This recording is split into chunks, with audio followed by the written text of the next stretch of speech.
Chapter 34 The Root of All Evil. Captain Silge stepped out of the elevator first. His heavy metal boots made a dull clank on the damp concrete floor.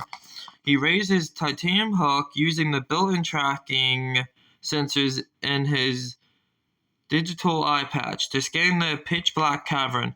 The silver security hound slinked out right beside him, its mechanical nose twitching as it sampled the stagnant, ash-heavy air. For a long, tense moment, the only sound was the distant rhythm dripping of water.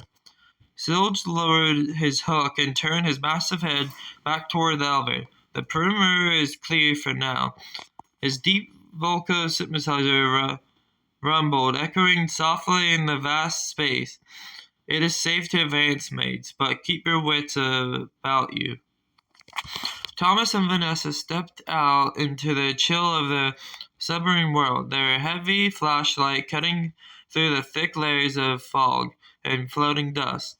They began their trek through the sprawling scrap garbage heap, buried directly beneath the moderate layers of the mega pizzaplex.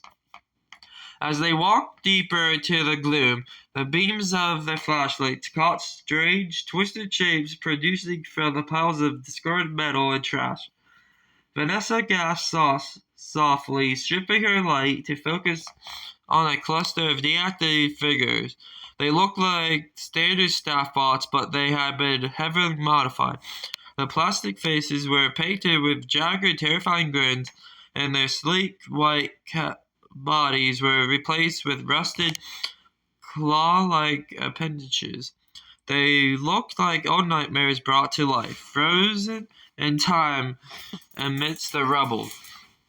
"Don't touch them," Thomas whispered, his eyes scanning the terrifying machines as they bypassed the junk heaps. "Let's just keep moving." The tunnels twisted and sloped downward until the rough cavern walls gave way to charred wood and crumbling brickwork. Thomas stopped in his tracks. His flashlight beam illuminated a scorched, half-collapsed entrance site. Fazbear's Fright. Thomas breathed, a chill running down his spine. This was the horror attraction, the very place where the nightmare had last been seen, before the fire tore it down to the ground. They stepped out into the ruins of the burnt-out attraction. The air here felt even heavier, thick with the weight of past tragedies.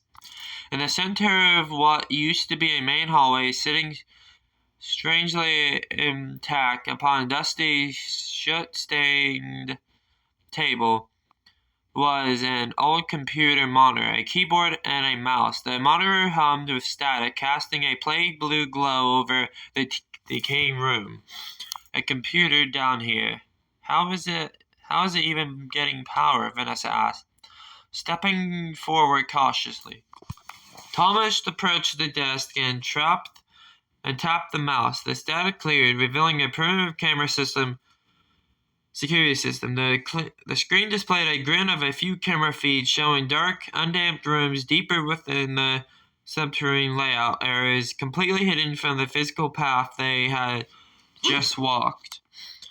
Look at camera 3, Thomas said, pointing a trembling finger at the screen.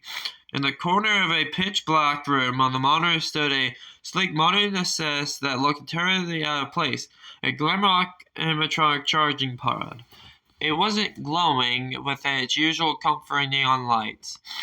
As Vanessa leaned in closer to inspect the screen, two glowing purple eyes suddenly ignited behind the frosted glass of the pod door. With a slow, agonizing screech of metal, the pod doors crept open. Out of the fog of the pod stepped a tall silhouette. The camera feed flickered violently with digital static. But as the figure moved into the dim light of the room, the true horror became visible. It was a decrepit, rotting yellow bunny suit, torn and shredded by time and fire. Through the gaping holes and broken in the broken animatronic pots, they could clearly see the gruesome mummified flesh and exposed bone of William Afton, trapped forever inside his old mechanical coffin. The creature stared directly into the camera lens, its purple eyes burning with an ancient undying malice.